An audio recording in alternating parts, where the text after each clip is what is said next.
Hey, everybody. I hope and pray that you're doing well today as we come to our word from the Word. And today that word is now.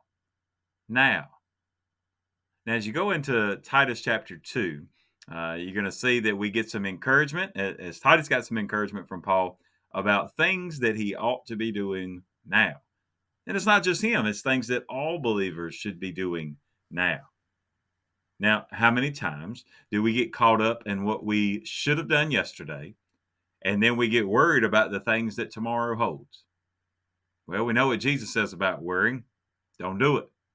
Trust in Him. He says the day has enough trouble as it is. Trust in Him each and every day. And we look back in the past, and while we can learn from it, and while it does mold us and make us into who we are today, whether it was good things or bad in our past, we look back to see what God has already done. We do look ahead to see what God is going to do.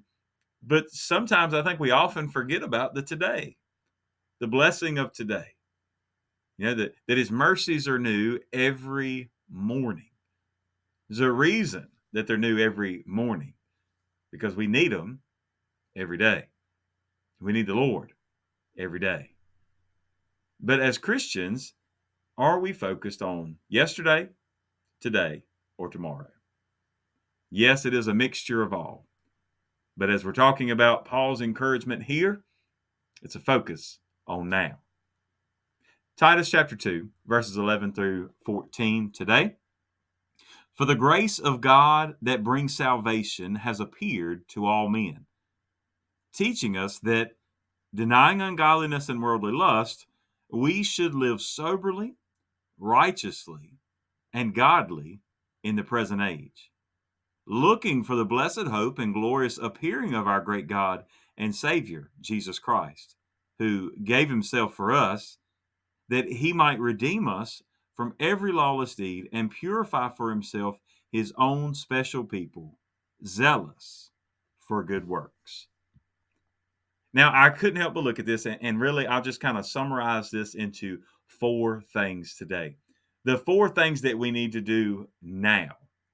All right. The first is that we should be denying the world, right? Denying the ungodly lust, the things of the world, right? We are in the world, but we are not of the world. So, in all of the comparisons we see, being of the world is not a good thing, right? We need to be like Christ. So, when we deny the world, denying ourselves, denying the flesh, now we are crucifying that and we are living for and following Christ. So, the first thing we need to do is get us out of the way. So when we do that, when we deny the world, now we have moved on to looking and looking to live godly, live righteously, do the things that God has called us to do. That's why he says to do those things in the present age. Not that we should wait and do it sometime later, but then we need to do it now. While the time is here, we need to be living godly.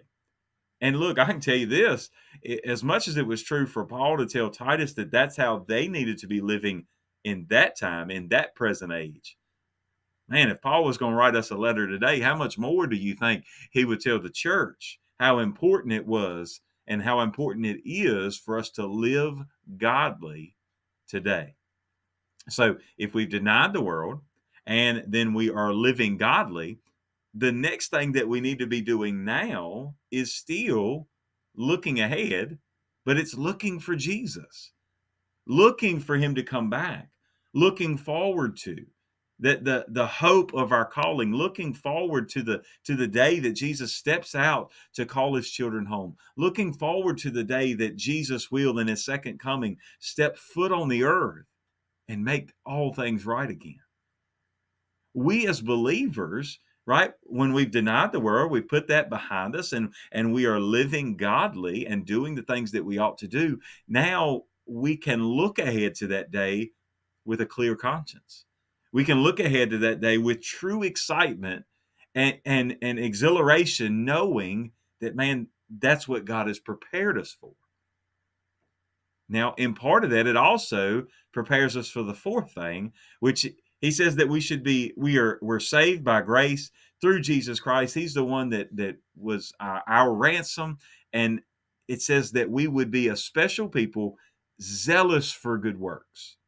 So not only should we be looking for his return, but we should be looking for and loving the idea of doing good works in his name.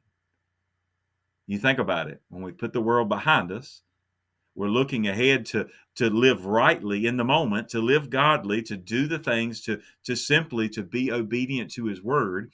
We're looking ahead to the promises that he has. So we're looking forward to Jesus's appearing. Then we will love to be doing the work right now. We'll be loving to do the good works God has called us to do right now. If for no other reason than Christ died for you, the least we can do is work for him while we're here. And I would put right on the back end of that, the other thing is not a single one of us knows when Jesus is going to call us home. And I don't know about you, but I want him to find me doing his work. That's why we should love to see his appearing. But the only way we can do that is if we are also loving to do the work that he's called us to do. Now, if we sit back and we put all that off until another day, to a day that, well, I'll feel more Christian that day, or I'll get right tomorrow, or I'll get right in my relationship. I'll read more. I'll pray more. I'll do this. I'll do that. And we put it off and put it off and put it off. And look, at times I can be the king of procrastination myself, but there's nothing that's going to come, nothing good's going to come of procrastination when it comes to the things of a spiritual nature. In other words, do it now. Deny the world. Deny it, forget it. Live right, live godly, do the right things. Love to see his appearing, look for his appearing, and look for work to do, and love doing good works for him. We were created unto good works. So let's get busy doing it now. God bless you. And I pray you have a great, great day.